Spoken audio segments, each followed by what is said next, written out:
يا حبيبي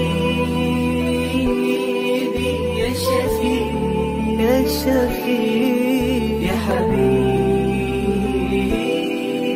يا شفيع يا شفيع صلى الله عليك يا حبيب الله.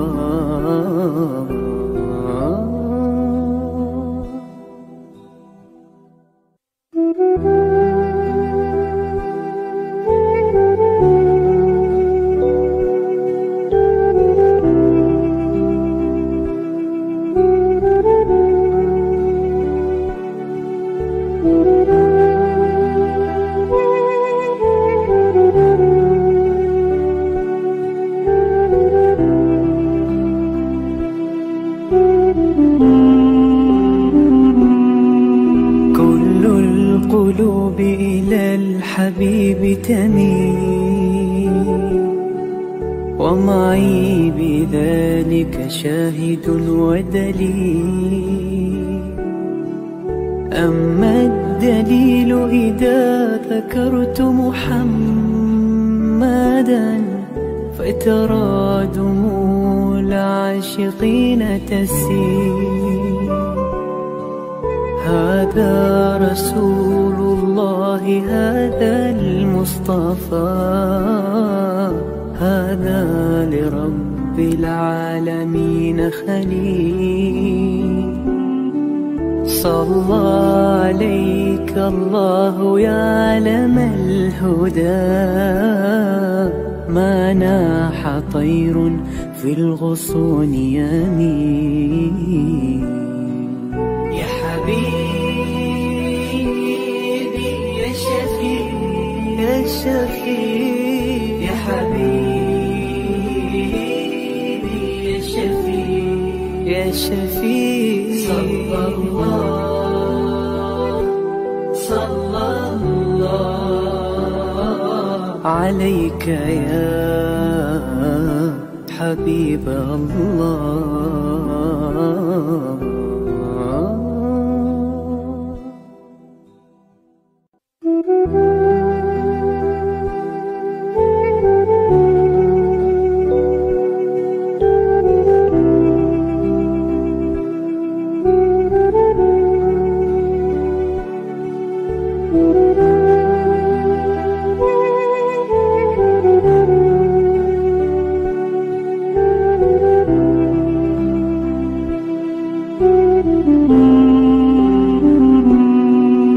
كل القلوب إلى الحبيب تميل، ومعي بذلك شاهد ودليل.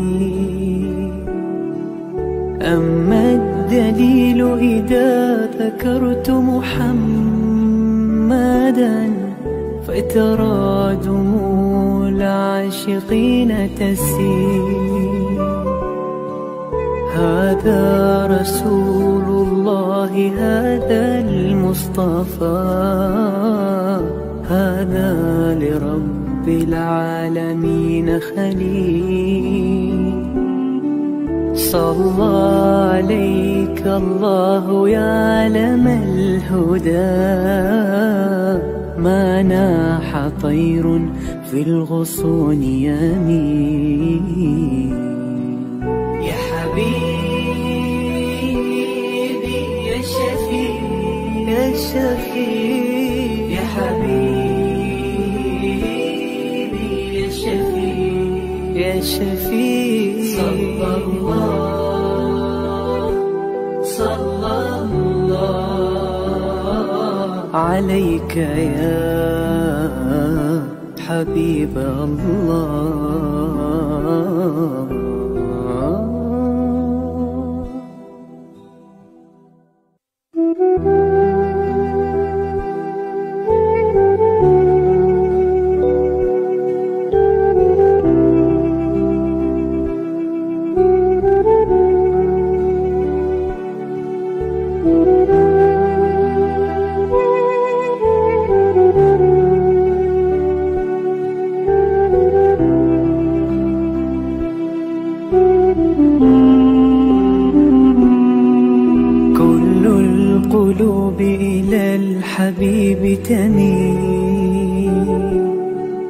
ومعي بذلك شاهد ودليل. أما الدليل إذا ذكرت محمدا فترى دموع العاشقين تسيل. هذا رسول الله، هذا المصطفى، هذا لرب العالمين خليل. صلى عليك الله يا علم الهدى، ما ناح طير في الغصون يمين. يا حبيبي يا شفيع يا شفيع يا حبيبي. Yayasan Sabah sedang mengusahakan pembinaan Komplek Anjung Sulul Khatimah yang dipaparkan dalam skrin sekarang ini. Yang kedua ialah tentang buku yang saya tulis, ada 3 serangkai buku yang boleh didapati sekarang. Dan yang ketiga ialah FMCC atau First Move Childcare Center, iaitu sebuah taska yang mengambil pelajar-pelajar atau anak-anak dari umur 2 bulan sampai 4 tahun. Yang ketiga ialah Telegram, di mana saya minta teman-teman para penonton menghimpunkan seluruh tenaga yang ada, pemikiran yang ada untuk kita mendaulatkan Islam, insya-Allah. Tuan-tuan, seluruhnya ini kalaupun ada imbuhannya, semuanya kita masukkan dalam tabung Anjung Sulul Khatimah. Minta tuan-tuan dan puan menderma, minta tuan-tuan menginfak, minta tuan-tuan melakukan apa saja bagi kita merealisasikan program Komplek Anjung Sulul Khatimah. Assalamualaikum warahmatullahi wabarakatuh. Alhamdulillah nahmaduhu wa nasta'inuhu wa nastaghfiruh. ونعوذ بالله من شرور أنفسنا ومن سيئات أعمالنا من يهده الله فلا مضل له ومن يضلل فلا هادي له أشهد أن لا إله إلا الله وأشهد أن محمدا عبده ورسوله اللهم صل وسلم على سيدنا محمد وعلى آله وصحبه وذريته أجمعين سبحانك لا علم لنا إلا ما علمتنا إنك أنت العليم الحكيم ولا حول ولا قوة إلا بالله العلي العظيم أما بعد. Para penonton yang hormati sekalian, kita bertemu lagi, Alhamdulillah. Kali ini, tuan-tuan, kita bertemu, kita nak cerita banyak hal-hal anak kita yang berumur sekitar 13 tahun ke atas. 13 tahun sampai 19 tahun, 19 tahun sampai 22 tahun, gitulah. Maknanya kita nak cerita remaja bersama dengan Ustazah Syaurah Ishak. Pagi ini, Imam Muda Hasan Adli tidak dapat menghadirkan diri pada malam ini sebab beliau berada di satu tempat yang tidak ada internet. Internetnya sangat lemah. Jadi tidak memungkinkan kita bersiaran bersama dengan beliau. Jadi walaupun apapun, Ustazah Syaurah Ishak ada bersama dengan kita, tuan-tuan. Pagi ini kita nak bincang tajuk, tuan-tuan, SOP bersosial di kalangan remaja. SOP bersosial di kalangan remaja. Kita ada SOP tutup mulut kita ada SOP basuh tangan kita ada SOP masuk rumah kita ada SOP ke pejabat, kita ada SOP dalam kereta musim COVID ini, kita ada SOP pergi kedai makan, kita ada SOP bila untuk dine in, untuk makan, duduk dalam kedai atau kita bungkus saja, semuanya.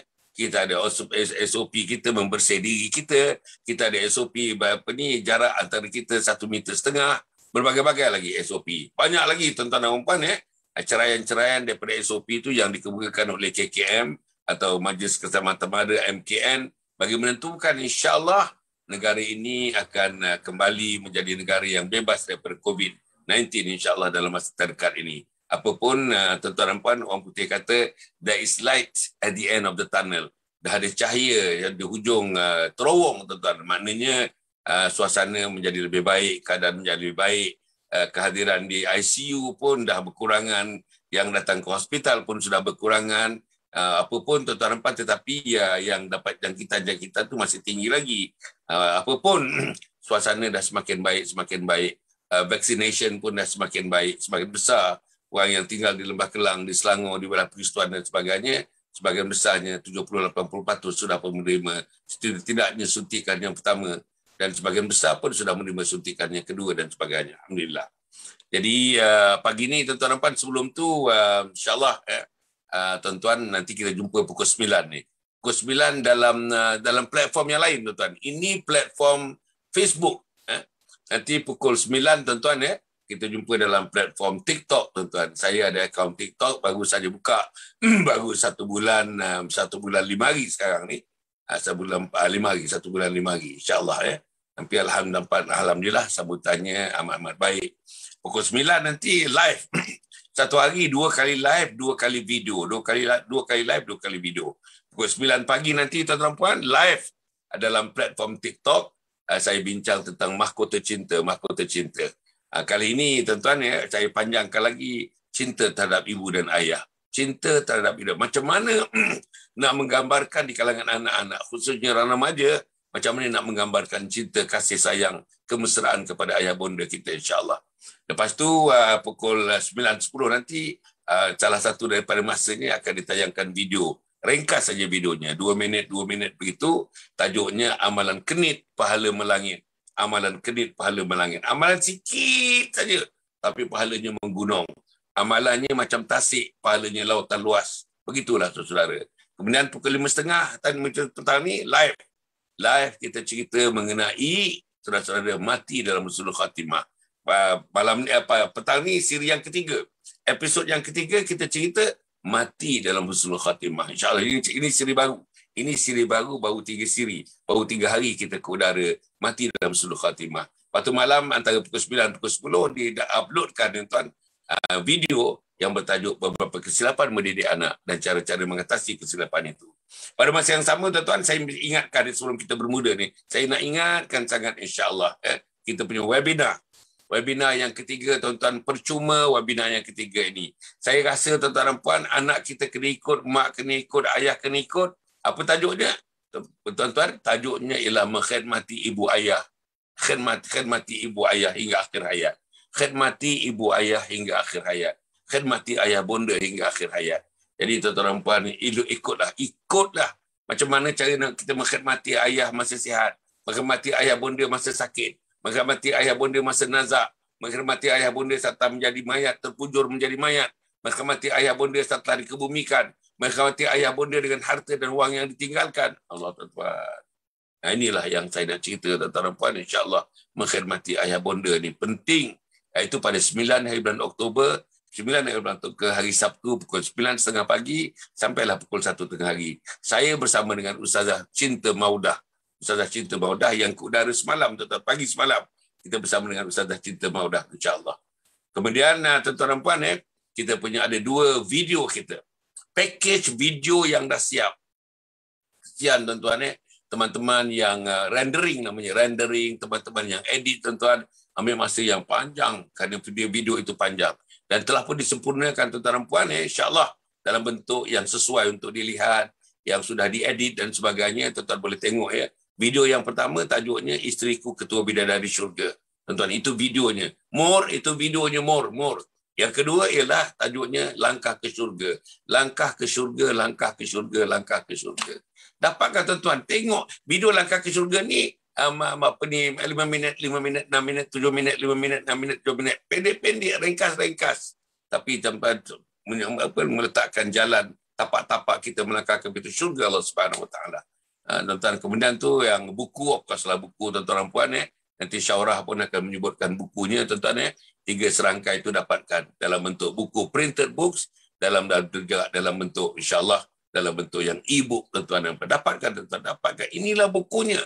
Tak ada di pasaran, tak ada di kedai di mana-mana pun, terus kepada kami dengan nombor yang telah diberi tuan-tuan dan puan. Hubungi kami akan hantarkan buku itu dalam 3 hari begitu. Buku itu akan sampai melalui pos kepada tuan-tuan di Sabah Sarawak pun boleh, Singapura pun boleh, Brunei pun boleh, Selatan Thailand pun boleh, Indonesia pun boleh, di mana-mana saja tuan-tuan dan puan, insya-Allah. Buku ini boleh kita kirimkan kepada tuan-tuan dan puan ni. Yang akhirnya tuan-tuan banyak perkara lah yang nak disebutkan, tetapi yang akhirnya kita punya jadual bulanan. Sekarang kita punya jadual bulanan. Setiap bulan kita keluarkan jadual. Tuan-tuan tengoklah apa yang ada pada hari Rabu, hari Khamis, hari Jumaat, hari Sabtu, hari Ahad. Kita tidak bersiaran, tetapi kita bersiaran. Hanya kita tidak letakkan persiaran kita itu hari Isnin dan hari Selasa. Ya tuan dan puan, macam seolah-olah hari kita berehat lah, hari Isnin dan hari Selasa. Okey, Ustazah. Assalamualaikum, Ustazah Syaurah. Waalaikumsalam warahmatullahi wabarakatuh. Datuk, apa khabar? Apa khabar? Dah sihat dah? Alhamdulillah sihat. Kalau ustazah pun tak ada, saya lembik lah pagi ni. Imam Muqmin pun tak ada, ustazah pun tak ada. Masya Allah. Tinggal ustaz tua je yang ada. Oh tak jadi, tak jadi, tak jadi. Ustaz dah tua bangka ni tak boleh jadi. Nak menghadap anak-anak kita ni, anak-anak remaja kita ni. Setengahnya tuan-tuan yang masih lagi dengan bantalnya, dengan tilamnya, dengan selimutnya. Jam kita dah menunjukkan pukul 7.10 minit ni. 7.10 minit, sekejap lagi. Syuruk pukul apa syuruk? Syuruk pukul apa rasanya? Dalam pukul 7.15 begitulah syuruk, tuan-tuan. 7.20 agaknya syuruk. Tak lama lagi, tuan-tuan. Syuruk artinya matahari dah naik, maknanya sudah tidak ada lagi waktu subuh, tuan-tuan. Janganlah anak-anak kita dia tolong ketuk pintu dia, goncang pintu dia. Nanti kalau dia tak salat, nanti macam mana muka nakir goncang dia, nanti dikubur nanti. Kalau dia tak salat, tuan-tuan cuba bayangkan macam mana muka nakir goncang dia, dikubur nanti macam mana. Mak dia goncang pintu pun dia marah, tuan-tuan. Mak dia kejutkan dia pun dia muka masam. Bayangkan muka nakir kejutkan dia nanti di alam kubur nanti. Tuan-tuan bayangkan, tuan-tuan. Bayangkan macam mana dipalu dia oleh muka nakir, tuan-tuan. Terperosok entah berapa kilometer, terperosok sana. Ambil balik, pukul lagi. Allah, tuan-tuan. Bacalah cerita-cerita mengenai alam barzah ni, tuan-tuan. InsyaAllah. Tuan-tuan kalau baca buku ni, ceritakan kepada anak dan anak kita baca cerita di alam barzah, rasanya tak ada orang yang sanggup meninggalkan walaupun satu salat. Tak sanggup nak tinggalkan, tuan-tuan. Antara ibadah yang mula-mula dihisap oleh Allah Subhanahu Wa Taala ialah salat. Bila salat itu lulus, yang lainnya lulus. Bila salat itu gagal, yang lain dia punya gagal. Ini hadis daripada Nabi Muhammad SAW. Ustazah, pagi ni kita nak cerita SOP bersosial di kalangan remaja. Kita nak gunakan perkataan SOP juga. SOP bersosial di kalangan remaja. Agaknya Ustazah boleh tangkaplah apa maksud SOP dekat situ, insya-Allah ya. Sudah tentulah SOP syariat.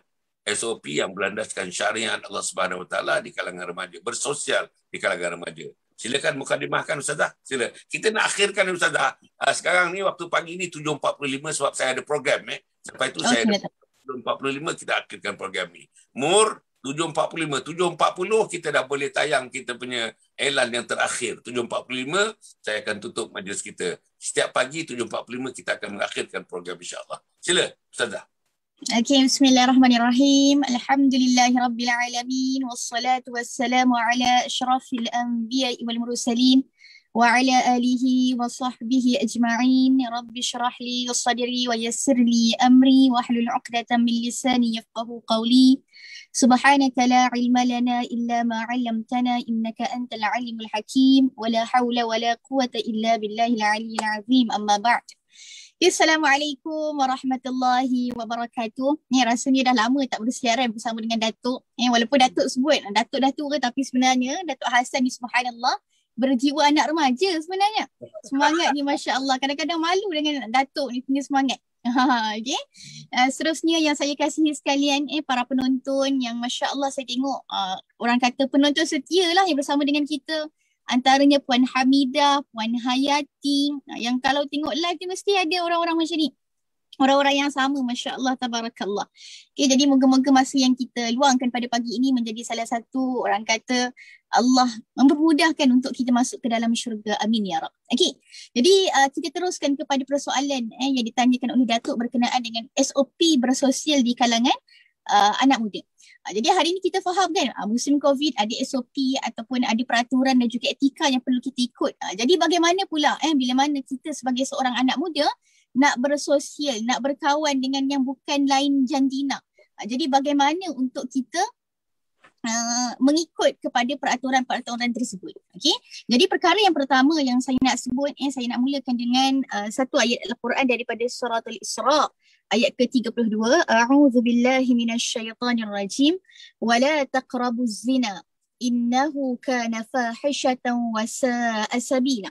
Yang bermaksud dan janganlah kamu mendekati zina. Sesungguhnya zina itu suatu perbuatan yang kecil dan jalan yang buruk. Maka dalam ayat Al-Quran ini sebenarnya bila kita faham Allah sebenarnya dah memberitahu kepada kita bagaimana anak muda ini cara SOP-nya bersosial dengan berlainan jantina.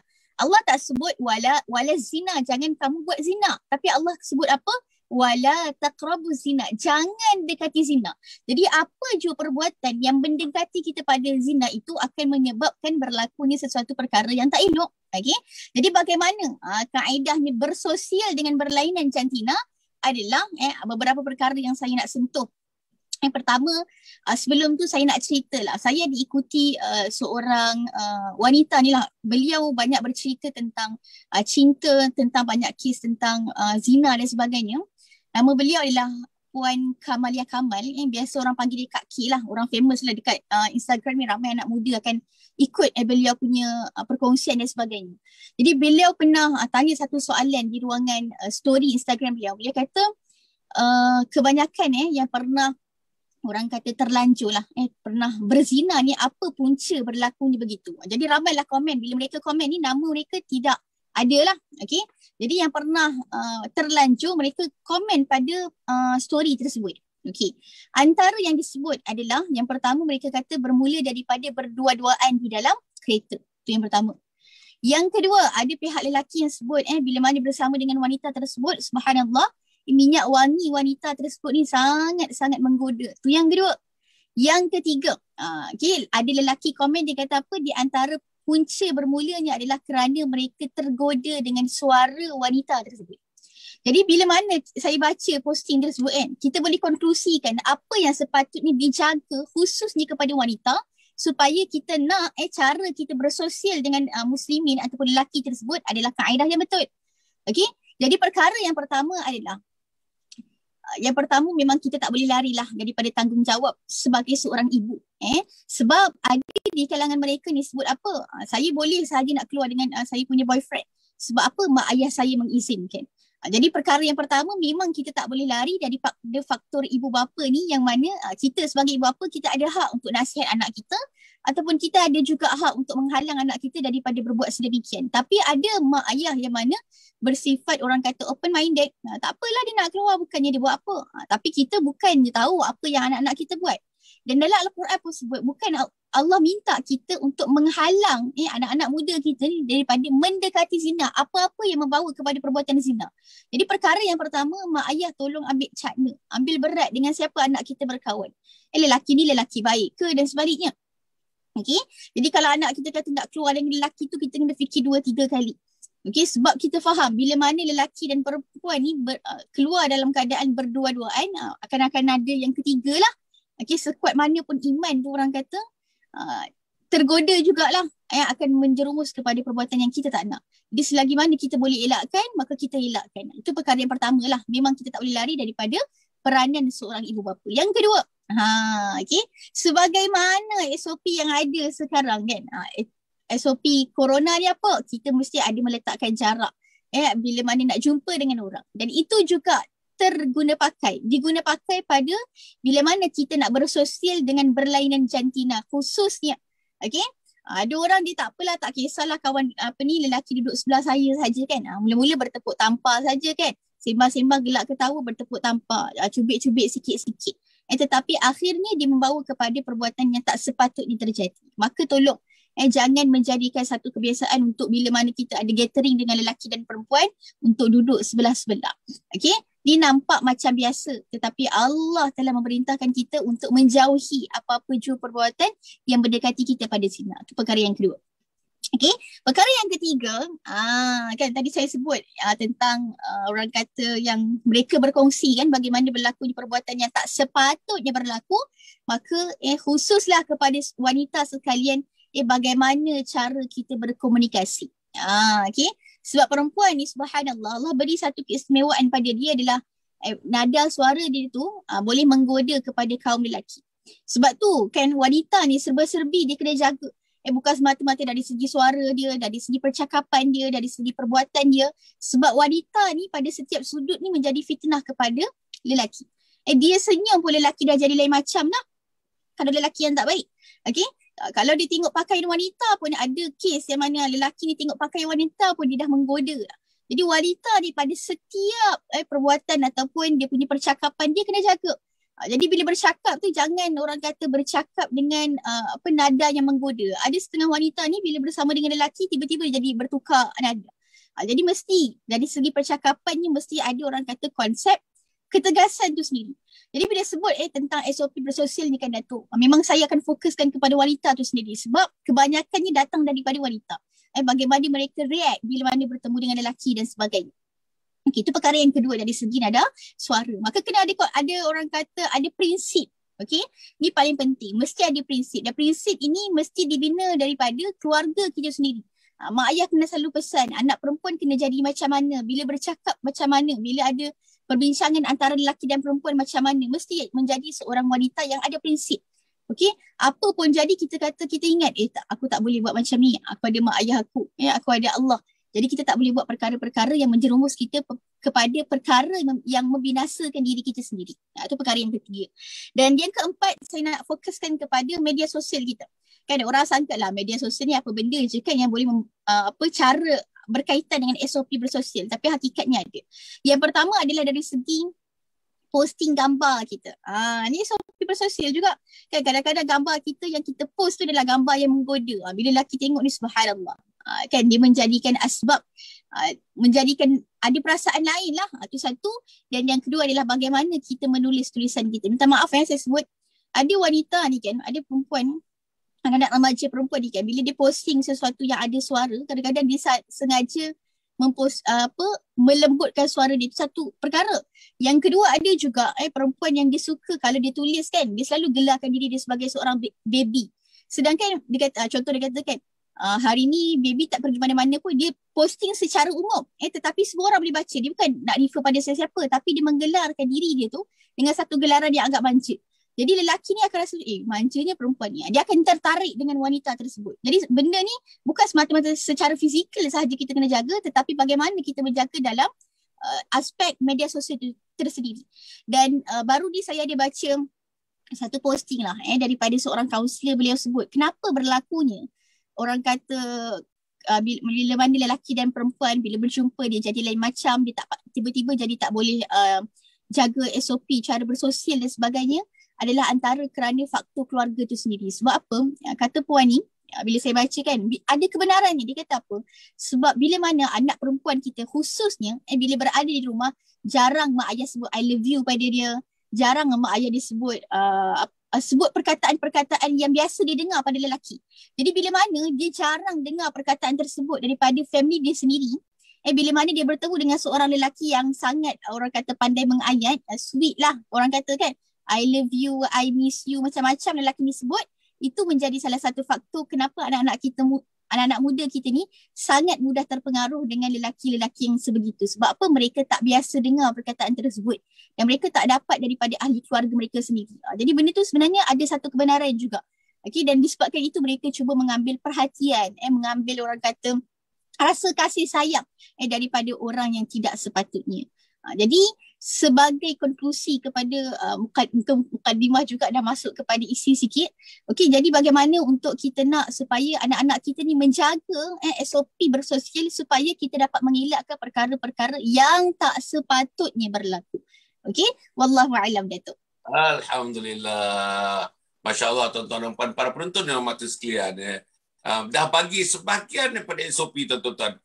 Ustazah konsentrate khusus kepada wanita, khusus kepada orang seperti dia, remaja seperti dia dan sebagainya, cabaran-cabaran kepada remaja, cabaran-cabaran diri, cabaran-cabaran perkataan, cabaran-cabaran perbuatan, cabaran-cabaran senyum, cabaran-cabaran ketawa, cabaran-cabaran yang menggoda tuan-tuan dan puan, memang ada kepada semua orang termasuk kepada Ustazah Syaurah. Jadi Ustazah Syaurah melafazkan ini tuan-tuan sebagai manusia. Dilafazkan sebagai manusia ada perasaan, sebagai manusia ada jiwa, sebagai manusia ada keinginan, sebagai manusia ada kemahuan, berbagai-bagai sebagai manusia. Jadi apa yang diutarakan tuan-tuan ialah itulah perangai manusia, itulah kehendak manusia, itulah jiwa manusia. Syaurah masih remaja, itulah jiwa remaja tuan-tuan. Tetapi kita punya SOP tu nak jaga tu SOP. SOP kita nak jaga. Macam mana kita nak kontrol keremajaan kita? Macam mana kita nak kontrol jiwa yang mudah hangat-hangat dari segi kenafsuan tu cepat hangat. Macam mana? Caranya ialah kita kontrol. Nanti kita kena sebut. Dalam round yang berikutnya, Ustazah akan sebut. Macam mana caranya? Apa caranya nak kontrol? Mak bapak ikut kita sepanjang masa, itu cara kontrol? Tak mungkin berlaku. Kerana abang atau adik kita ikut kita bersama untuk kontrol, tak mungkin berlaku. Tuan-tuan dan puan, cikgu kena ada bersama dengan kita, tak mungkin berlaku. Kita rakamkan video tuan-tuan setiap setengah jam sekali menyebutkan jaga diri, jaga diri, jaga diri. Mungkin itu pun suka nak berlaku. Tapi macam mana cara itu tak? Control from within.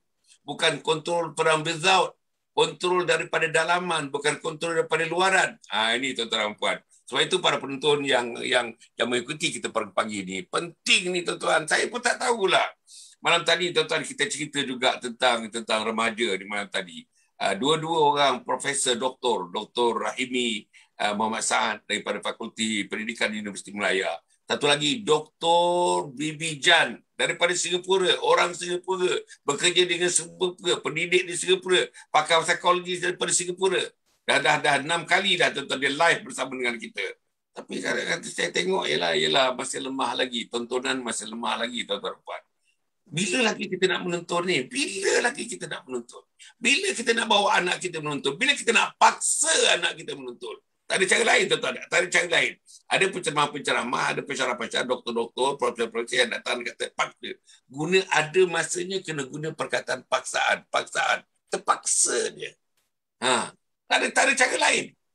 Macam bangun pagi ni. Kalau tak dipaksa, kalau tak diketuk, kalau boleh-boleh kunci ada satu bar kita, tuan-tuan. Kunci bilik ada satu, dia tak buka, kita buka bilik dia, kita tengok. Goyang dia tuan, goncang badan dia. Dan ini kena buat. Besok malaikat maut goncang dia, besok muka nakil goncang dia. Tuan-tuan nak tengok ke? Anak tuan-tuan dipalu, tuan-tuan sendiri pun dipalu oleh muka nakil. Ini yang kita kena apa? Kecuali kalau kita tak faham, kecuali kita tak yakin adanya alam akhirat, adanya alam barzah, adanya alam kubur. Itu sebahagian daripada rukun iman. Kalau kita tak yakin, macam mana tuan-tuan? Jadi inilah perkara yang perlu kita fikirkan, yang saya harap tuan-tuan dapat memikirkan perkara ni. Okey, Ustazah, peringkat yang kedua. SOP yang kedua ni. Tadi dah diceritakan kemungkinan-kemungkinan dan sebagainya. Ustazah, saya dalam 10 tahun yang lalu lah, sebelum saya bergiat cergas dalam bidang sosial dan nak menubuhkan Kompleks Anyur Surah Khatimah ni, saya banyak buat program, antaranya namanya Kem Jati Diri Remaja. Tuan-tuan, Kem Jati Diri Remaja yang kebanyakannya dia ada di pusat latihan saya di Sungai Lui, Hulu Langat sana. Biasanya Kem Remaja ni kita buat 6 bulan sekali. Kehadirannya tak lebih daripada 100 orang. Kita limitkan tak lebih daripada 100 orang. Dan tiap-tiap tuan-tuan satu kumpulan kita ada 5 orang. 100 orang maknanya ada 20 orang fasilitator, anak-anak universiti, kebanyakannya daripada Fakulti Engineering, Fakulti Fakulti Perubatan yang menjadi banyak ni Fakulti Syariah yang membantu kita menjadi fasilitator. Tuan-tuan, saya nak programnya panjang, Ustazah. 9 hari, tuan-tuan. 9 malam, 9 hari, 9 malam. Hari yang pertama, hari yang kedua, terutamanya anak perempuan, dah bagi tahu kakak-kakak fasilitator dia. Saya dah terlanjur, dah banyak kali dah. Saya terlanjur sejak saya umur 14 tahun. Open, tuan-tuan. Ustazah, open. Dengan tidak rasa macam bersalah bercerita tu. Bercerita lebih detail lagi daripada itu. Macam dia kenal, apa dia buat, dekat hotel mana dan sebagainya. Detail dia buat, detail. Ada setengah itu dah menggugurkan anak 2 kali dah. Dalam umur 17-18 tahun dah 2 kali menggugurkan anak. Kita cuba bayangkan ni. Dan sekarang ni, dalam musim PKP ni, dahsyatnya. Apa dahsyatnya? Dalam rumah yang kecil, tuan-tuan, sumbang mahram. Berlaku hubungan antara adik-beradik. Bahkan semalam disebut 2 hari yang lepas, seorang penceramah menyebut berlaku sumbang mahram, berlaku hubungan jenis antara mak dengan anak. La haula wala quwata illa billah. Allah, saya risaulah tuan-tuan, saya risau. Jadi apa dia SOP ni? Apa dia perkara yang boleh menjadi the controlling? What is the thing, the one which can control, which we can monitor, which we can jadikan sebagai perisai untuk memperisaikan diri kita daripada berlaku perkara-perkara yang tidak diingini, sebagaimana yang disebutkan di awal-awal tadi oleh Ustazah. Sila Ustazah. Okey, bismillahirrahmanirrahim. Masya Allah, tabarakallah. Dan sebenarnya kan bila Datuk sebut tentang kes-kes yang berlaku pada hari ini, memang itulah realiti yang kita terpaksa telan. Yang mana kita rasa dulu tak berlakulah sebegitu, tetapi hari ini Masya Allah kalau kita buka media sosial, pelbagai orang kata tragedi yang pelik lah yang bila sebut tiba-tiba mak dengan anak ada hubungan, kakak dengan abang dan sebagainya. Dan inilah realiti yang sebenarnya yang sedang berlaku. Dan kita kan sebagai ahli keluarga kita pun kita kena semak.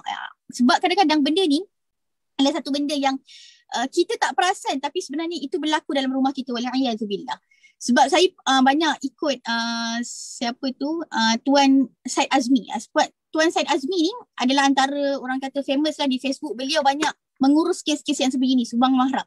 Dan kebanyakannya bila kita dengar beliau punya live dengan orang-orang yang pernah berlaku fenomena ini adalah mereka tak bercerita dengan ahli keluarga mereka. Kadang-kadang ada pakcik sendiri yang merogol anak buah tu sendiri. Dan anak buah ni tak mampu nak bercerita dengan orang sebab apa? Ketakutan. Jadi benda ni kita kena ambil cakna lah. Kadang-kadang kena ambil tahu. Bukan kadang-kadang, memang kena ambil tahu pun. Jadi orang kata bila kita berbalik kepada persoalan Datuk, bagaimana nak menjadi benteng. Perkara yang pertama lah yang saya nampak. Kalau bila sebut tentang anak ada hubungan dengan ayah, dengan ayah, yes, okey, kemudian adik-beradik dan sebagainya, antara yang pertama lah yang kita boleh lihat adalah dekat rumah tu sendiri kena ada SOP juga di antara adik-beradik, di antara mak ayah. Ada setengah orang bila keluar daripada tandas, tak kisah dia berkembat, sedangkan dia ada adik lelaki, ada ayah. Okay, sekarang ni bukan zaman begitu kita mengambil orang kata pandang sebagai benda tu kecil saja, tidak. Dekat rumah sendiri kena ada SOP. Maksudnya apa? Kalau anak perempuan nak keluar daripada tandas, jangan izinkan dia untuk berkemban saja. Mesti kena pakai baju lengkap dah, pakai baju, pakai seluar. Kena ada sifat malu tu. Sifat malu tu bukan semata-mata pada orang luar, tapi sifat malu tu perlu ada juga pada adik-beradik tu sendiri. Kita nampak benda ni kecil, tapi daripada benda ni lah dia boleh menyebabkan kepada perkara-perkara yang lain. Maka sifat malu ni bukan semata pada orang luar. Kena bentuk daripada diri dia, dengan sesiapa pun dia ada kena ada sifat malu. Itu yang pertama lah yang saya nampak. Yang kedua, bila kita sebut tentang kes-kes beginilah, memang orang agama sendiri pun tidak boleh orang kata lari lah. Dia disebut sebagai salah satu ujian lah. Kita nak cakap ni mudah, tapi bila mana orang menghadapi ujian tersebut, Masya Allah, dia sahaja yang berperang dengan diri dia mereka sendiri, bagaimana nak keluar daripada kelompok tersebut. Sebab saya sendiri pun pernah menerima DM daripada adik-adik yang sedang menyambut pengajian agama. Mereka bercerita mereka pernah terlanjur dan mereka tak tahu bagaimana mereka nak keluar daripada kelompok tersebut. Bukan senang sebab orang kata cinta itu buta. Bila cinta ni buta, benda yang salah nampak betul, yang betul for sure lagi betul. Okey? Jadi yang kedua, memang kita tak boleh lari daripada kefahaman agama tu for sure lah. Kefahaman agama ni bukan erti kata dia belajar agama, tak. Tetapi dia tahu tentang bab halal dan haram. Itu perkara yang paling utama lah. Yang ketiga, faktor daripada keluarga tu pun memainkan peranan yang sangat-sangat penting. Family ni kena ada, orang kata kena bentuk suasana yang mana mereka ni rasa mereka ni disayangi oleh ahli keluarga mereka sendiri. Sebab kebanyakan yang berlaku ni adalah kerana mereka rasa kekurangan kasih sayang daripada seorang ibu dan juga ayah. Mak ayah kalau bercakap dengan anak-anak pun kasar. Jumpa pula dengan lelaki yang bercakap subhanallah sangat lembut. For sure mereka akan lebih sayang dengan lelaki tersebut.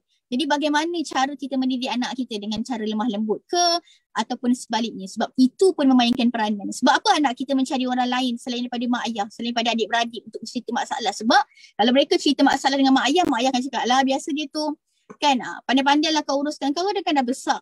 Jadi anak-anak perempuan khususnya bila mana dia berada pada keluarga yang begini, dia akan mencari perhatian daripada orang lain. For sure lah daripada berlainan jantina. Sebab apa? Bila berlainan jantina ni rasanya lain, kan? Jadi itu perkara yang ketiga. Okay, perkara yang keempat, mesti juga mak ayah kena tahu juga anak-anak kita berkawan dengan siapa. Kalau anak-anak kita berkawan dengan orang yang bercakap yang ada fahaman macam ni, kalau tak ada power ni tak hebat lah dia tu kan. Jadi kalau dikawan dengan orang-orang macam ni, dia akan usaha untuk berkawan dengan berlainan jantina. Ada pasangan. Sebab apa? Kawan-kawan ni kata, kalau kau ni tak ada power, tak ada makwa ni, kira tak ada kelas lah.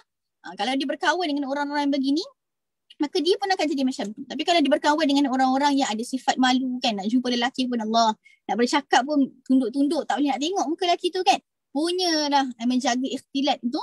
So benda tu pun akan membentuk diri dia. Sebab kawan ini adalah orang kata individu antara yang memberi pengaruh kepada anak-anak kita. Okay? Dan antara kaedah yang lain, kita sendiri sebagai anak muda, anak remaja pun kena ada benteng lah. Yang tadi saya sebut, mak ayah, kawan kan. kemudian dari segi kita punya adab bila mana kita berpakaian dan sebagainya, bila mana berada di rumah. Tetapi kita sendiri sebagai seorang anak muda pun ada peranannya. Antaranya adalah kena belajar agama, kena faham tentang agama, itu satu. Tapi mungkin akan ada orang kata, kenapa ada orang yang belajar agama tapi terlibat dalam perkara ini adalah kerana kurangnya kita mendengar peringatan daripada asatizah. Maksudnya kurang mendengar, pengisian rohani tu kurang. Sebab sebab hakikatnya iman kita ni yazid wa yanqus. Dia naik dan ada ketika dia turun. Bila naik tu alhamdulillah, tapi bila mana turun wal'iyadzubillah. Itu yang menjadi sebab kepada perkara-perkara ini. Maka kita sebagai anak muda remaja ni kan, kena, orang kata kena set pada diri kita ni paling kuranglah satu hari saya nak dengar majlis ilmu. Dengar cerita tentang akhirat, dengar cerita tentang syurga supaya kita rasa tak sabar nak masuk syurga. Dengar cerita bagaimana keadaan ahli neraka supaya apa? Kita takut kalau kita tergolong dalam golongan tersebut. Maka setiap hari mesti paling kurang ada 5 minit yang kita mendengar sebagai pengisian rohani kita. Ini perkara-perkara yang paling penting. Sebab kalau kita tak ada makanan rohani, itu yang menyebabkan kita mudah terjerumus kepada perkara-perkara yang tak sepatutnya kita masuk. Itu antara amalan lah anak muda yang perlu dibuat. Antaranya yang lain adalah istighfar. Istighfar ni dia buka banyak kebaikan dan dia tutup pintu-pintu segala perkara-perkara yang tak baik. Banyakkan istighfar. Jadikan istighfar ni sebagai habit dalam kehidupan kita. Tak ada apa-apa nak buat, istighfar. Okey?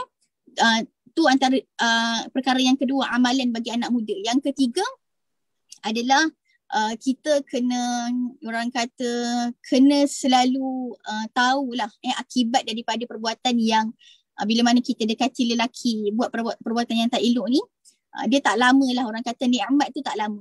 Okey? Kalau lah ada di antara kita ni yang pernah terjerumus dengan perkara tersebut, ingat, biasa kalau kita buat satu kali ni, lepas tu dia akan ada lagi rasa bersalah tau. Allah hadirkan hidayah supaya kita kembali pada Allah. Tapi bila benda ni dah mula jadi kebiasaan, kita buat 3-4 kali, kita akan kurang rasa bersalah tu tau. Allah dah mula tarik rasa tak elok dengan perkara tersebut. Jadi jangan sampai tahap begitu. Kalau kita berada dalam kelompok tersebut, jumpalah dengan orang-orang yang boleh bantu kita untuk keluar daripada perbuatan tersebut. Okay? Dan yang perkara yang terakhir adalah jaga solat. Sebab Allah janji dalam Al-Quran, inna salata tanha 'anil fahsya'i wal munkar. Sesungguhnya salat ini mencegah seseorang itu daripada perbuatan keji dan juga munkar. Allah janji. Okay? So tolong jaga solat, jangan pernah tinggal solat. Dan jaga solat ni bukan semata-mata jaga solat cukup 5 waktu. Tapi kita meningkatkan kualiti solat kita dari hari ke hari supaya solat tu sendiri benteng kepada diri kita untuk buat perkara-perkara yang tak baik. Okay? Dan yang terakhir, for sure, kita kena minta pada Allah supaya apa? Allah beri kita kekuatan untuk kita jaga diri kita. Lagi-lagi di dunia akhir zaman ni bukan satu perkara yang mudah untuk jaga diri, khusus kepada wanita sekalian. Okey, maka minta pada Allah, ya Allah, jadikan aku ni seorang wanita yang solehah, yang wanita yang ada prinsip dalam hidupnya, wanita yang tahu hukum hakam, mana haram, mana halal. Berikan aku kekuatan untuk benci pada perbuatan yang tak baik. Kurniakan kepada aku ni nikmat dalam berbuat ketaatan. Moga-moga doa yang kita minta pada Allah, Allah beri kita kekuatan untuk tidak terlibat dalam perbuatan-perbuatan tersebut. Ingat, yang sekali kita masuk bukan senang untuk kita keluar daripada perbuatan tersebut. Jadi selagi mana kita tak masuk, selagi itulah cuba untuk kuatkan diri supaya tidak terjerumus dalam golongan tersebut. Wallahu a'lam, Datuk. Masya Allah. Cantik Ustazah. Ada 8 perkara agaknya tuan-tuan yang disenaraikan oleh Ustazah satu persatu, yang boleh menjadikan perisai, yang menjadikan dinding, menjadikan benteng. Persoalannya memang kita tahu, tetapi ibu bapa kadang-kadang tuan-tuan tidak mempunyai kekuatan untuk melaksanakannya. Ibu bapa tunduk kadang-kadang dengan anak-anak. Ibu bapa merasakan sudah dinasihat 5-4 kali, ibu bapa dah habis steam dah. Tak ada lagi kekuasaan, tak ada lagi daya upaya lah untuk terus menasihati anak. Ibu bapa kadang-kadang tuan-tuan dah angkat bendera putih dah. Yang kem remaja yang saya buat beberapa kali tuan-tuan, kebanyakan ibu bapa yang menyerahkan anak dalam 100 orang tu, khusus 9 hari tu, kebanyakannya bila masa pendaftaran tu angkat tangan. Kadang-kadang dia ajak saya pergi satu sudut, tuan-tuan, dia nak cerita tentang anak dia. Anak dia yang mendaftar tu tak mau mendengar, dia cerita. Macam mana anak dia? Naik bulu roma, tuan-tuan. Kalau tuan-tuan dengar cerita-cerita mak ayah ni tentang anak-anak dia, naik bulu roma. Sebab yang dia ceritakan satu perkara yang tak pernah ada dalam fikiran kita, tuan-tuan. yang tak pernah ada dalam fikiran kita. Ini yang berlaku. Satu perkara lagi Ustazah, yang saya tahu di Lembah Kelang ni lah, yang saya tahu di Lembah Kelang. Memang ada pasukan anak-anak muda laki-laki. Memang pasukan anak muda laki-laki ni tuan-tuan, mereka belum berkahwin, kebanyakan berbujang lagi dan ada yang dah berkahwin pun ya. Berkumpul, berhubungan antara satu pasukan dengan satu pasukan. Gunanya adalah nak menawan perempuan-perempuan ini. Nak ditawan perempuan-perempuan ni, bawa keluar berbagai-bagai, tuan-tuan, ada pil, pengayal dan sebagainya. Memanglah tujuannya, minta maaf perkataannya, memperkosa wanita. Itu kegemaran dia. Itulah entah macam mana, apa ilmu yang dituntut, nak memperkosa wanita. Habis wanita ini diperkosa, pindah kepada wanita nombor 2. Pindah wanita nombor 3. Pindah wanita nombor 4. Mereka ada kereta, tuan-tuan. Mereka ada kereta. Yang ini diceritakan kepada saya dan saya pernah berjumpa dengan orang ini satu masa dulu, tuan-tuan. Saya pernah berjumpa dengan dia. Orangnya bagus, educated. Sebenarnya very educated. Tapi kerjanya inilah, kerjanya memperkosa. Kerjanya menebuk macam tupai, tuan-tuan. Dia menebuk segala apa yang nak ditebuknya. Ini dia. Ada. Di Lembah Kelang ni ada. Kalau di Lembah Kelang ada, di Johor Bahru ada. Kalau Johor Bahru ada, di Kuantan ada. Di Kuantan ada, di Perlis ada. Di Kedah, di Alor-Star ada. Ini tuan-tuan, kerja dia itu saja. Entah apa ilmu yang dituntut, wallahualam kita tak. Tetapi tuan-tuan, hari-hari dia mesti ada mangsa. Mesti ada mangsa. Jadi hubaya. Itu satu perkara. Kemudian tuan-tuan, itu perkara yang nampak, of course, syaitan iblis di belakangnya. Yang syaitan bulat-bulat di depan kita ni. Syaitan pula, tuan-tuan nampak. Syaitan. Nanti tadi, kalau kita berdua, yang ketiga ialah syaitan. Mesti punya. Jadi tuan-tuan nampak, okey. Jadi program macam ini, tuan-tuan, program macam ini. Dengan ustazah ni, tuan-tuan. Hafaz Quran. Ustazah tulis buku, ustazah bercerita, ustazah ada program-program dia, Facebook dia, ustazah ada Instagram dia, ustazah ada TikTok dia. Tengoklah tuan-tuan, tengok, minta anak remaja kita. Saya tak tahulah. Saya sebahagiannya mendidik anak ni tuan-tuan. Memanglah saya lembut dan saya tegas. Tegas tuan, minta maaf saya nak sebut dia. Saya tegas tuan-tuan. Tuan-tuan boleh tanyalah anak saya, macam mana tegasnya saya ni. Tapi lembut. Saya cium anak saya cium yang besar-besar. Besar syaurah ni saya cium lagi tuan-tuan anak perempuan saya. Kalau telefon tu hujungnya okey sayang. Begitulah saya. Tapi bila tegas hal-hal agama ni, saya sangat tegas. Sangat saya tegas. Hal-hal agama ni not negotiable. Hal agama, hal salat not negotiable. Hal salat berjemaah dalam keluarga not negotiable. Had baca hadis selepas salat not negotiable. Had baca Quran hari-hari not negotiable. Itulah tuan-tuan dan puan.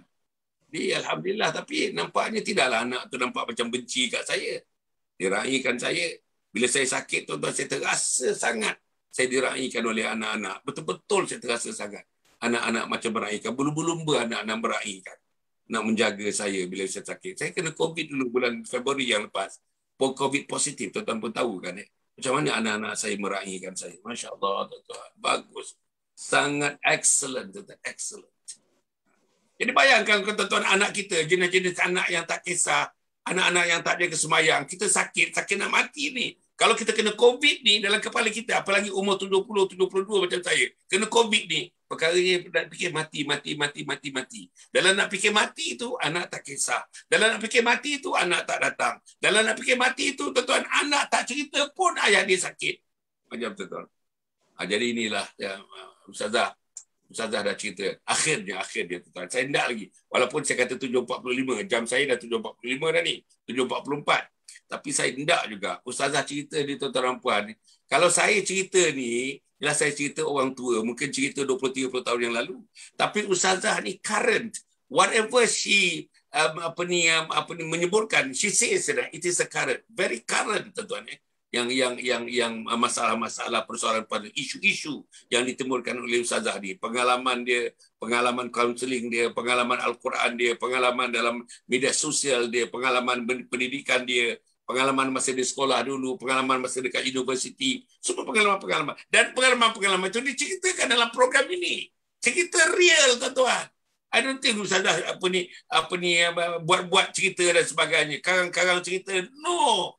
Macam saya katakan tadi, dalam kamera remaja yang kita adakan, 9 hari kamera remaja, 10 orang anak, lelaki-lelaki perempuan. Tuan-tuan, pada hari yang pertama dia dah cerita dah, berapa kali dia buat kerja tu, di mana tempat dia buat kerja tu, berapa orang dia buat kerja tu. Tuan-tuan, punya hina, tuan-tuan. Ada yang buat grup, tuan-tuan, buat kerja tu cara grup, tuan-tuan, cara grup. Masya Allah. Jadi inilah Ustazah sebagai akhirnya agaknya Ustazah. Cuba Ustazah keliling, pandang kanan remaja, pandang kiri remaja.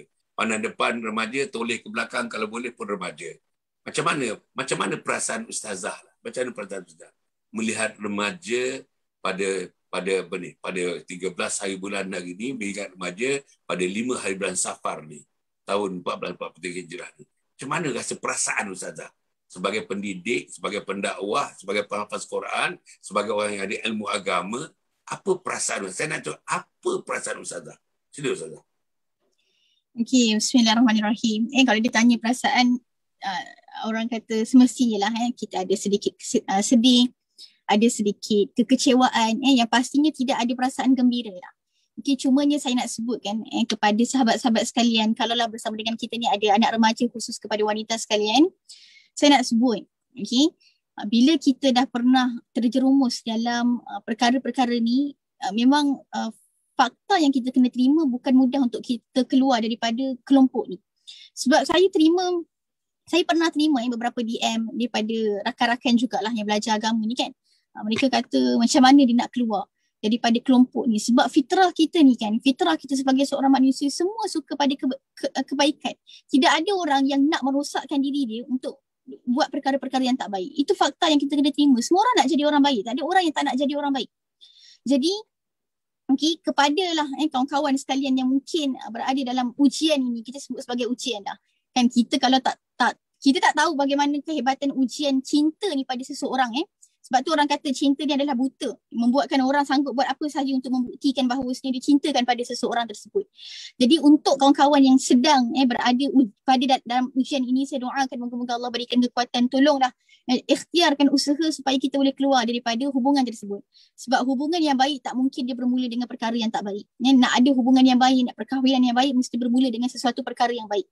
Sebab apa? Kita nak ada barakah dalam perkahwinan kita. Dan saya nak sebut juga kepada kawan-kawan yang belum terjerumus dalam perkara ni, tetapi dalam orang kata dalam bibit-bibit untuk bermula perkara-perkara sebegini, tolong jangan pernah mulakan. Sebab sekali kita mulakan, bukan senang untuk kita keluar daripada kelompok ni. Sebab apa? Bila buat benda tu rasa seronok. Jadi macam mana kita nak berhenti? Sebab apa? Rasa seronok lah.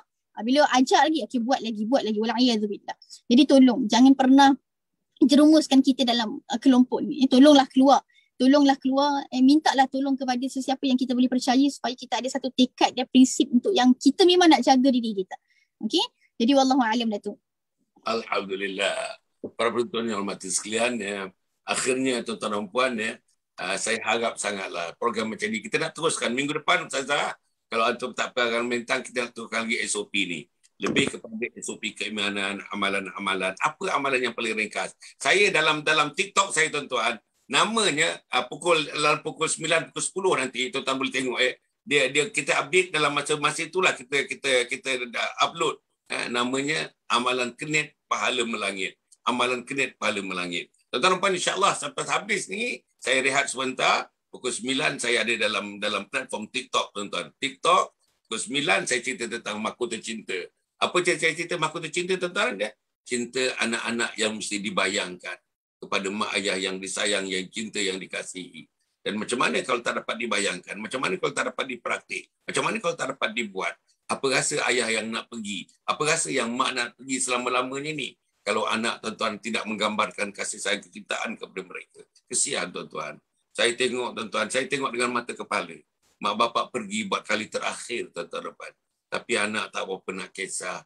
Anak tak tahu nak buat apa. Mentalkin, anak tak tahu apa nak dibaca dalam mentalkin kan. Nak baca Yasin tuan-tuan. Hadis mengatakan bacakan Yasin kepada orang yang nak pergi bertemu dengan Allah Subhanahu Wa Taala. Nak baca Yasin apa? Anak kita tak kenal huruf Al-Quran. Tak boleh baca Al-Quran. Merangkak-rangkak. Tanyalah Ustazah nanti tentang Al-Quran ni. Kita ada satu khas program. 2 program dengan Ustazah ni. Macam mana daifnya amalan Al-Quran, bacaan Al-Quran di kalangan anak-anak kita. Jadi bila mak bapak mati, dia bagikan Quran dekat dia. Mak bapak ni lagi 5 minit lagi nak putus nyawa dah. Dia boleh buat apa Ustazah? Dia boleh buat apa dengan Quran tu? Dia boleh buat apa? Dia tak boleh dia pegang. Dia pegang wuduk dia pun tak sempurna. Wuduk dia pun tak sempurna dia nak pegang Al-Quran. Tak percaya tuan-tuan? Mari kita pergi tengok hari Jumaat, tuan-tuan awal datang ke masjid, tengok anak-anak kita ambil wuduk. Berapa orang yang sah wuduk dia? Tuan-tuan tengok sajalah berapa orang sah wuduk dia. Kalau wuduk pun dah tak sah, nak pegang Quran macam mana? Nak pegang Quran, nak baca pun tak reti, nak pegang Quran macam mana? Nak meraihkan mak bapak ni, nak membayangkan kasih sayang mak bapak nak pergi dalam 5 minit lagi ni. Inilah yang berlaku, tuan-tuan. Saya dah tengok dah. Masa sembahyang berjabat, masa sembahyang jenazah. Tak ada. Anak dia barisan yang pertama tak ada. Sof yang kedua pun tak ada. Sof yang ketiga pun tak ada. Tak ada. Sebab tak tahu nak buat. Tak sembahyang. Tak jaga sembahyang. Tak pernah buat sembahyang jenazah dalam hidup dia. Umur dah 27 tahun. Sekali pun tak pernah sembahyang jenazah. Macam mana tiba-tiba mak nama ayah dan ayah meninggal? Macam mana nak sembahyang jenazah macam mana? Kalau anak pun dah tak ada bagi penghormatan akhir dengan sembahyang jenazah untuk iman dan ayah, siapa lagi, tuan-tuan? Siapa lagi? Inilah cerita je, tuan-tuan. Mudah-mudahan. Jadi saya harap 2-3 perkara. Yang pertama, tuan-tuan, ni TikTok, platform ni pukul 9 ada. Kemudian tu yang live ni pukul 9, pukul 5.30. Pukul 5.30 petang ni memang live, tuan-tuan. Dalam masa 10 minit saya cerita mengenai mati dalam husnul khatimah. Yang video pukul 9 hingga pukul 10 ni kita upload. Itu time upload lah. Kita upload ni antara pukul 9 hingga pukul 10. Malam ni pukul 9 hingga 10 pun kita upload, tuan-tuan. Beberapa kesilapan mendidik anak dan cara-cara mengatasi kesilapan tersebut. Kemudian, tuan-tuan dan puan, insya-Allah ikutilah kita dalam Facebook kita, tuan-tuan dan puan. Kita ada jadual sebulan. Sebulan jadual. Tuan-tuan ambillah jadual tu, tampal dekat mana pun, tuan-tuan, tampal ke mana. Hari Rabu siapa? Pagi siapa? Malam siapa? Ada ke tu? Ada. Biar besar buat, tuan-tuan. Tuan buat A3 buat. Dekat makan, dekat dinding makan tu, tampal kan, tuan-tuan. Tampal program Yayasan Sabha. Online, live Yayasan Sabha. Tampal aja. Sekali-sekali kita tunjukkan tu. Malam ni. Jadi bila kita tunjuk macam tu, ada bendanya. Dia tengok anak kita. Sekali tak mencuit. 2 kali tak mencuit. 3 kali, tuan-tuan, mencuit juga dia. Allah SWT Maha Kaya, tuan. Maha Kaya. Tapi kalau tak ada effort macam tu. Macam kita lah jadual. Saya, tuan-tuan, masa anak saya belajar dulu, pasti jadual, tuan-tuan, dekat tempat makan satu jadual. Di bilik dia satu jadual. Di bilik saya satu jadual. Dalam fail satu jadual. Nak menentukan anak-anak kita are regulated. They are to be regulated. Regulation inilah yang menentukan kejayaan. Alhamdulillah mereka masuk universiti. Semuanya masuk universiti, tuan-tuan dan puan. Jadi inilah, tuan-tuan dan puan, yang perlu ada kepada kita semua. Kemudian, tuan-tuan dan puan, insya-Allah jangan lupa kita punya media sosial. Hampir semua, tuan-tuan. You name it. Twitter kami ada, Instagram kita ada, Facebook kita ada, YouTube kita ada, Telegram kita ada, TikTok kita ada. Pilihlah, tuan-tuan, pilih yang mana. Sebab apa kita buat semua sekali tu? Sebab tiap satu je tu ada dia punya sasaran manusia. Dari segi sasaran umur, dari sasaran sosioekonomi, dari sasaran tempat kediaman, berbagai-bagai, tuan-tuan. Jadi kita nak masuk semua atas nama dakwah. Dan dakwah kita ni percuma, tuan-tuan. Percuma. Hampir semuanya percuma, tuan-tuan. Jadi kita ada sikit, kita bantu. Ada sikit, kita bantu. Ada sikit, kita bantu. Yang satu lagi, tuan-tuan dan puan, insya-Allah yang saya sekarang ni ada dah 13 family. Family Singapura, family Brunei, 13 ustazah. Nanti ustazah pun saya akan libatkan. Malam, ustazah, malam. Sikit aja. Maknanya, namanya, tuan-tuan, kita nak bantu keluarga-keluarga yang nak masukkan Islam. Yang nak suburkan Islam, nak cambahkan Islam dalam keluarga, menghadapi masalah besar. Anak tak sokong, suami tak sokong. Saya dah sebut agaknya dalam program ni atau program lain ni. Ada seorang ibu telefon saya. Ibu ni berada di sebelah Lembah Kelang ni. 2 kali telefon saya. Apa dia nak buat dia? Dia nak buat, tuan-tuan, anak saudara dia 2 orang tinggal kat rumah dia. Nak tegur, nak minta semayang. Nak buat berjamaah musim PKP ni. Apa suami dia kata? Kau jaga kubur kau je lah, kata. La hawla wala quwwata illa billah. That was the word coming from the mouth of a husband. Jagalah kubur kau sendiri. Jadi imagine, tuan-tuan. Inilah kesian, tuan-tuan. Saya tengok kesian. Menangis. Sampai saya pun nak tunggu lama nak dengar apa benda nak disampaikan. Sedih dia, tuan-tuan, sedih. Inilah yang berlaku dalam masyarakat. Inilah yang berlaku dalam keluarga kita. Inilah yang berlaku. PKP ni dekat 2 tahun dah, tuan-tuan. Sembahyang berjamaah tak tegak lagi dalam keluarga. PKP dah 2 tahun dah ni, tuan-tuan. Quran tidak dibacakan lagi berjamaah bersama dengan keluarga. PKP dah 2 tahun. Sepotong hadis pun tidak dibacakan. Macam mana, tuan-tuan? Inilah masalah besar. Dan inilah yang Ustazah kata tadi. Bila SOP ni tidak ada, bila rancangan ini tidak ada, bila susunan ini tidak ada, bila sistem ini tidak ada, macam mana kita nak menggerakkan keluarga kita? Maaf, tuan-tuan, minta maaf. Saya cerita ni, tuan-tuan. Tak ada satu cerita rekaan, tuan-tuan. Tak ada satu cerita rekaan. Satu lagi tuan-tuan dan puan, insya-Allah dalam minggu depan. Baru di minggu ni, tuan-tuan dan puan, hari Jumaat malam Sabtu, kami ada tetamu tuan-tuan, orang yang baru masuk Islam. Kumaran Nagapa namanya, dengan isterinya, dengan dia buat satu tetamu lagi, namanya Ridwan tuan-tuan, juga India tuan-tuan. Kumaran ni baru masuk Islam 8 tahun. Ridwan ni masuk Islam 11 tahun. Tempatnya mana tu? Di Kuala Selangor. Di Batam Berjuntai atau Bistari Jaya di Kuala Selangor tu.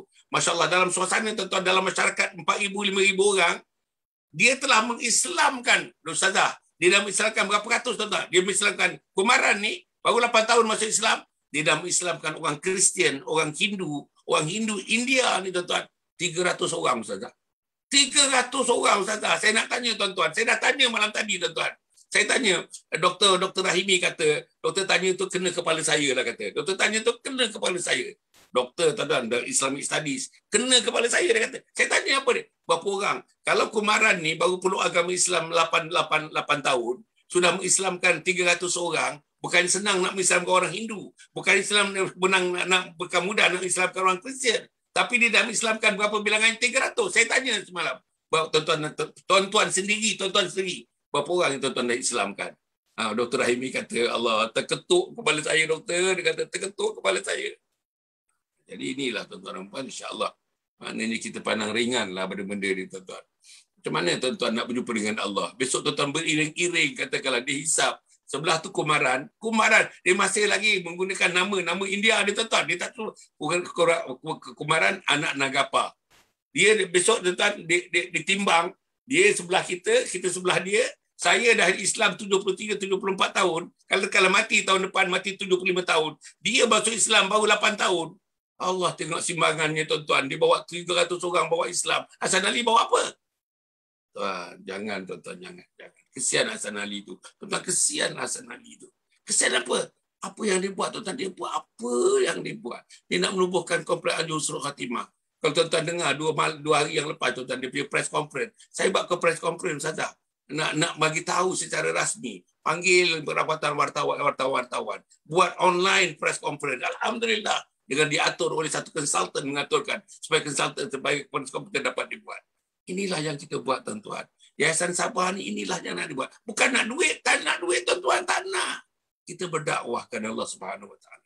Jadi saya harap insya-Allah mudah-mudahan Allah memberikan kekuatan kepada kita.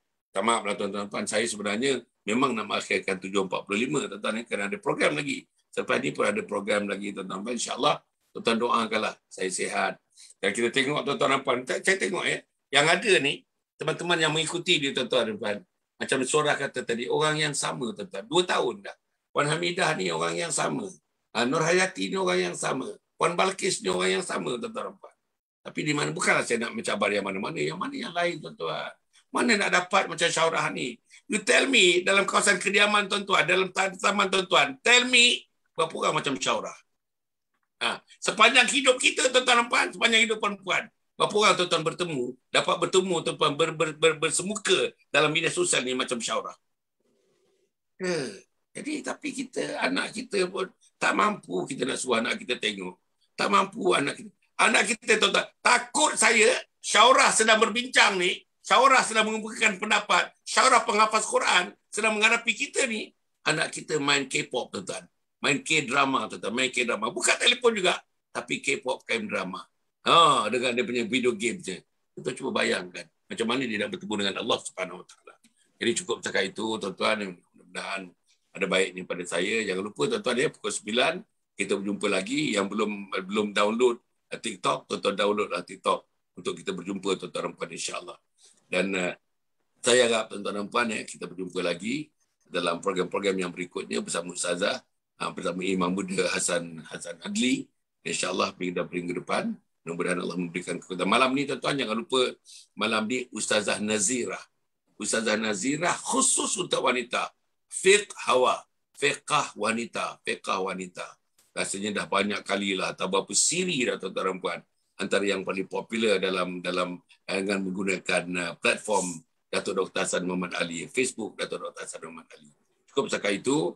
Aku qouli hadza wa astaghfirullahaladzim li wa lakum wa li sairil muslimina wal muslimat innahu huwal ghafurur rahim. Wassalamualaikum warahmatullahi wabarakatuh. Yayasan Sabah sedang mengusahakan pembinaan Komplek Anjung Sulul Khatimah yang dipaparkan dalam skrin sekarang ini. Yang kedua ialah tentang buku yang saya tulis, ada 3 serangkai buku yang boleh didapati sekarang. Dan yang ketiga ialah FMCC atau First Move Childcare Center, iaitu sebuah taska yang mengambil pelajar-pelajar atau anak-anak daripada umur 2 bulan sampai 4 tahun. Yang ketiga ialah Telegram, di mana saya minta teman-teman para penonton menghimpunkan seluruh tenaga yang ada, pemikiran yang ada untuk kita mendaulatkan Islam, insya-Allah. Tuan-tuan, seluruhnya ini kalaupun ada imbuhannya, semuanya kita masukkan dalam tabung Anjung Sulul Khatimah. Minta tuan-tuan dan puan menderma, minta tuan-tuan menginfak, minta tuan-tuan melakukan apa saja bagi kita merealisasikan program Komplek Anjung Sulul Khatimah.